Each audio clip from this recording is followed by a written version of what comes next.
બુટલેગરના આતંક બાદ સુરત શહેરના વેલંજામાં બુટલેગરનો આતંક જોવા મળ્યો છે। વેલંજાની અંબાવિલા સોસાયટીમાં બેસેલા સ્થાનિકો પર 23 ફેબ્રુઆરીની ગતરાત્રે બુટલેગર અને તેના 9 સાગરીતે હથિયાર વડે આડેધડ હુમલો કરતા નિર્દોષ રત્નકલાકાર યુવાનનું મોત નીપજ્યું હતું, જ્યારે અન્ય 4ને ગંભીર ઈજા થતા તેને સારવાર માટે હોસ્પિટલમાં દાખલ કર્યા છે।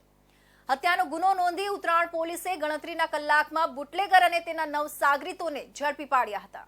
સુરત શહેરના વેલંજામાં 23 ફેબ્રુઆરીની રાત્રે બુટલેગરનો આતંક જોવા મળ્યો હતો।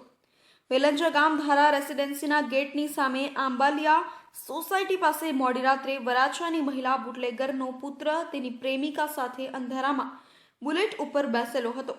સ્થાનિકોએ તેને ત્યાંથી જવા કહેતા તેણે ઝઘડો કર્યો હતો। આથી સ્થાનિકો પૈકી નિકુંજ ભૂદેવે તે યુવાનને તમાચા મારતા તે ત્યાંથી ચાલ્યો ગયો હતો। રાત્રે વેલંજાની આંબાલિયા સોસાયટી પાસેના ખુલ્લા પ્લોટ પાસે સૌરાષ્ટ્રવાસી યુવકો બેઠા હતા, જેમાં મહિલા બુટલેગરના દીકરા સાથે થયેલા ઝઘડા અંગેની જાણ ન હોય એવો રત્નકલાકાર પારસ વેકરિયા પણ બેઠો હતો। દરમિયાન ઘાતક હથિયારો સાથે 8 થી 10 જેટલા અસામાજિક તત્વો ટોળામાં ધસી આવ્યા હતા। તેમણે આ યુવકો પર હુમલો બોલાવતા 22 વર્ષના રત્નકલાકાર પારસ પ્રતાપભાઈ વેકરિયા ઉપરાંત ગોપાલ કાસોટિયા, વિપુલ કાસોટિયા, રુદ્ર નાથાણી અને નીરુને ઈજા પહોંચાડી હતી। ઈજાગ્રસ્તો પૈકી પારસ વેકરિયાને છાતી પર જીવલેણ ઘા ઝીંકાતા તેનું સ્થળ પર મોત નીપજ્યું હતું। પારસ વરાછા રોડ માતાવાડીમાં હીરાના કારખાનામાં કામ કરતો હતો। બનાવની જાણ બાદ ઉત્તરાયણ પોલીસે ફરિયાદ અનુસાર ગુનો દાખલ કરી વધુ તપાસ શરૂ કરી હતી।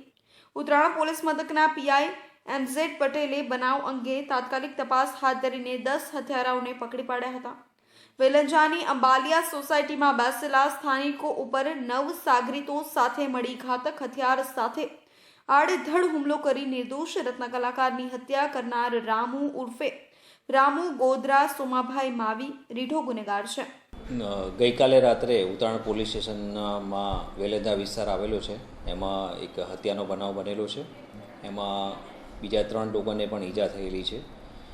બનાવ બાબતે તપાસ કરતાં એવી હકીકત જણાવેલી છે કે જે ફરિયાદી પાર્ટી છે એમાંથી ગઈકાલે સાંજે એ લોકોને આરોપી જે રામુ ગોધર અને બીજા માણસો છે એમાંથી 2 જણ સાથે બોલાચાલી થયેલી અને એ બોલાચાલી અનુસંધાને આરોપી છે એ બીજા 10 માણસો લઈ અને વેલંજા ખાતે આવેલા અને જે ફરિયાદી છે એના ભાઈ અને બીજા એના મિત્રો છે એ લોકો બેસેલા હતા, ત્યાં આવી અને છરી અને બીજા હથિયાર વડે ઈજા કરેલી, જેમાં ફરિયાદીના ભાઈનું મોત નીપજેલું છે। બનાવ અનુસંધાને 10 જેટલા માણસો છે આઈડેન્ટિફાઈ કરવામાં આવેલા છે અને એમને ગુનાના કામે ધરપકડ કરવામાં આવેલી છે અને આગળની તપાસની કામગીરી ચાલુમાં છે। કાપોદ્રામાં નામચીન દિલીપની ટોળકીનો રામુ ગોધરા 6 માસ અગાઉ હત્યાની કોશિશના ગુના હેઠળ પકડાયો હતો। ગત અઠવાડિયે જ એ જેલમાંથી છૂટ્યો હતો। શીલાના અડ્ડા ઉપર બેસી રહેતા રામુએ વેલંજામાં થયેલી માથાકૂટમાં ચંપલાવી લાલુ સાથે આ હુમલો કર્યો હતો, જેમાં નિર્દોષ રત્નકલાકારની હત્યા કરી દેવામાં આવી હતી। હાલ તો તમામ 10 આરોપીઓની ધરપકડ કરીને ઉત્તરાયણ પોલીસ દ્વારા વધુ તપાસ હાથ ધરવામાં આવી છે।